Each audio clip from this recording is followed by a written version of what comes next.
নমস্কার বন্ধুরা, স্বাদে গন্ধে ভরপুরে সবাইকে স্বাগত। আজকের রেসিপি অনুষ্ঠান বাড়ির মতো বাঁধাকপি।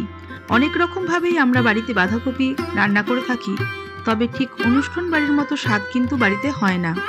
কি পদ্ধতিতে রান্না করলে ঠিক অনুষ্ঠান বাড়ির মতো স্বাদ হবে, সেটাই আজকের রেসিপিতে দেখে নেওয়া যাক। আজকের রেসিপিটি ভালো লেগে থাকলে শেয়ার করবেন, আর আমার চ্যানেলে নতুন হয়ে থাকলে চ্যানেলটিকে সাবস্ক্রাইব করতে ভুলবেন না। আর আপনারা কি ধরনের রেসিপি আমার চ্যানেলে দেখতে চান, প্লিজ সেটা কমেন্ট করে জানাবেন। চলুন রেসিপিটা শুরু করা যাক। বাঁধাকপির তরকারি রান্না করার জন্য এখানে নিয়ে নিয়েছি 1 কেজি ওজনের একটা বাঁধাকপি। কপিটাকে প্রথমে ঝিরিঝিরি করে কেটে নেব। বাঁধাকপিটাকে যত মিহি করে কোচানো হবে, রান্না করতে যেমন সুবিধা হবে, তেমনি খেতেও কিন্তু ভালো হবে।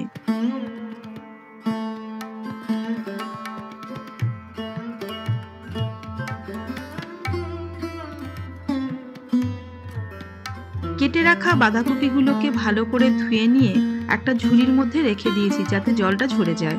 এবার একটা পাত্রের মধ্যে জল ঝরিয়ে রাখা বাঁধাকপিগুলোকে নিয়ে বাঁধাকপির মধ্যে দিয়ে দিচ্ছি 1 চামচ লবণ। লবণ দিয়ে বাঁধাকপিগুলোকে বেশ কিছুক্ষণ ভালো করে চটকে নেব।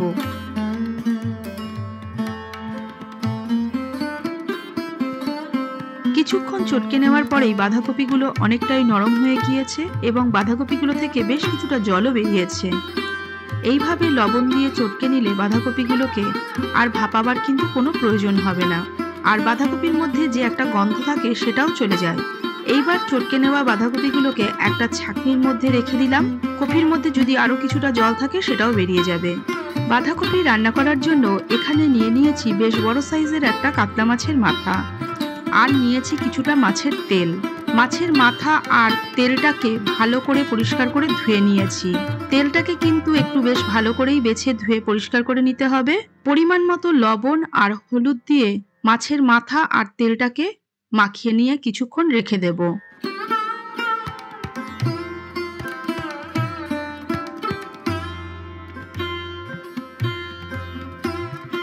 নিয়েছি 4 কোয়া রসুন, 1.5 ইঞ্চি টুকরো করে রাখা আদা, 2টো বড় সাইজের টমেটো, সেটাকেও আমি টুকরো করে কেটে নিয়েছি, আর একটা বড় সাইজের পেঁয়াজ মিহি করে কুচি করে নিয়েছি। মাছের মাথাটাকে ভেজে নেওয়ার জন্য কড়াইয়ের মধ্যে দিয়ে দিয়েছি বেশ খানিকটা সর্ষের তেল। তেলটাকে ভালো করে গরম করে নিয়ে দিয়ে দিচ্ছি অর্ধেক করে রাখা মাছের মাথাটাকে।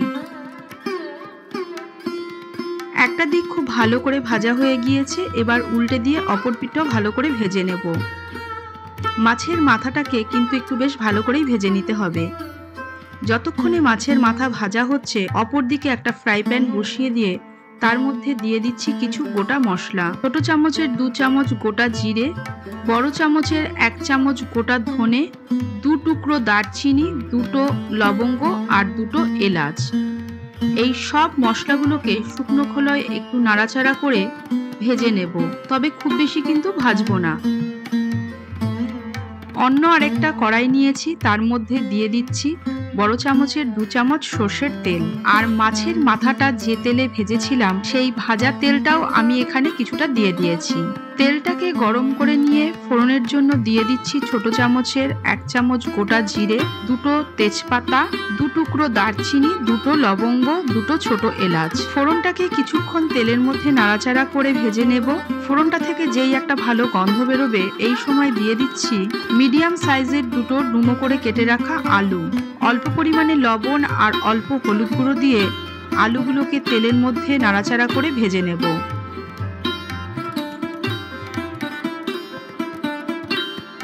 আলুটাকে কিছুক্ষণ ভেজে নেওয়ার পর এবার দিয়ে দিচ্ছি পেঁয়াজ কুচি।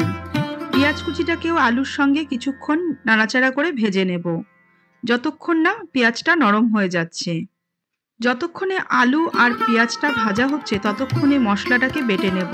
শিলের ওপর নিয়ে নিচ্ছি ভেজে রাখা মশলাটা, 1/2 চামচ লবণ, 5টা গরম জলে ভিজিয়ে রাখা শুকনো লঙ্কা, আর নেব রসুন আর আদার টুকরোগুলো।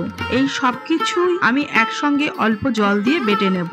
শিলে বাটা মশলার স্বাদ কিন্তু একদমই আলাদা, তবে উপায় না থাকলে তখন আমাদের মিক্সিতেই পেস্ট করতে হয়। বেশ কিছুক্ষণ ভেজে নেওয়ার পর পেঁয়াজটা অনেকটাই নরম হয়ে গিয়েছে, এবার দিয়ে দেব বেটে রাখা মশলাটা। বাটা মশলাটাকে দিয়ে কিছুক্ষণ কষিয়ে নেব নাড়াচাড়া করে। এবার দিয়ে দিচ্ছি 1 চামচ হলুদ গুঁড়ো, হাফ চামচ কাশ্মীরি লঙ্কার গুঁড়ো। কাশ্মীরি লঙ্কার গুঁড়োটা দিলাম একটা ভালো কালারের জন্য। অনুষ্ঠান বাড়ির বাঁধাকপির তরকারিতে স্বাদ যেমন ভালো হয়, দেখতেও কিন্তু ঠিক তেমন সুন্দর হয়, তাই আমি এখানে কাশ্মীরি লঙ্কার গুঁড়োটা দিলাম। গুঁড়ো মশলাটাকে দিয়ে আরো কিছুক্ষণ নাড়াচাড়া করে নিয়ে এবার দিয়ে দিচ্ছি মাছের তেলটা। মাছের তেলটাকে দিয়েও মশলার সঙ্গে খুব ভালো করে নাড়াচাড়া করে কষিয়ে নেব। আপনারা যদি মাছের তেলটা দিতে অপছন্দ করেন তাহলে নাও দিতে পারেন, তবে অনুষ্ঠান বাড়ির বাঁধাকপিতে কিন্তু মাছের তেলটা দেওয়া হয়, তাই আমি এখানে মাছের তেলটা দিয়েছি। মাছের মাথার সঙ্গে মাছের তেলটা দিলে বাঁধাকপির স্বাদটা কিন্তু অনেক বেশি ভালো হয়। এবার দিয়ে দিচ্ছি টুকরো করে রাখা টমেটো। টমেটোর টুকরোগুলোকে দিয়েও কিছুক্ষণ একটু কষিয়ে নিচ্ছি। সবকিছু ভালো করে কষিয়ে নেওয়ার পর এবার দিয়ে দিচ্ছি জল ঝরিয়ে রাখা বাঁধাকপিগুলো। বাঁধাকপিটাকে দিয়েও গ্যাসের ফ্লেমটাকে একদম লো করে দিয়ে আস্তে আস্তে ভালো করে কষিয়ে কষিয়ে রান্না করব। বেশ কিছুক্ষণ বাঁধাকপিটাকে রান্না করার পর বাঁধাকপিটা কিন্তু অনেকটাই নরম হয়ে এসেছে। এবার দিয়ে দিচ্ছি স্বাদ মতো লবণ আর 2টো কাঁচা লঙ্কা চেরা। লবণটাকে দিয়ে বাঁধাকপির সঙ্গে ভালোভাবে মিশিয়ে দিচ্ছি। লবণটাকে আমি এই সময় দিলাম কেন, লবণটা দিয়ে আমি বাঁধাকপিটাকে চটকে নিয়েছিলাম। মাছের মাথা ভাজার সময় আমি কিছুটা লবণ দিয়েছি, আবার আলু ভাজার সময়ও, তাই লবণটাকে একটু টেস্ট করে নিয়ে শেষ পর্যায়ে দিলাম। এবার দিয়ে দিলাম 1 মুঠো কড়াইশুঁটি আর দিচ্ছি ভেজে রাখা মাছের মাথাটাকে। মাথাটাকে আমি একটু ভেঙে দিয়েছি।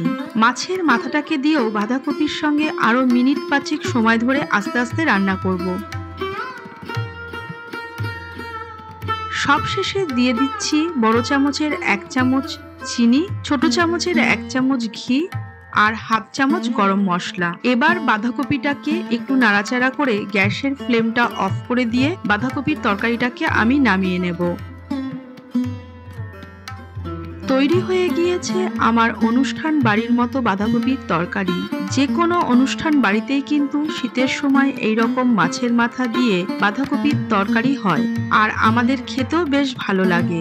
রান্নাটা করতে একটু সময় লাগে ঠিকই, তবে খেতে কিন্তু ভীষণই সুস্বাদু হয়। একবার এইভাবে বানিয়ে দেখুন, অনুষ্ঠান বাড়ির স্বাদ পাবেন বাড়িতে। আবারও ফিরে আসবো নতুন কোনো রেসিপি নিয়ে।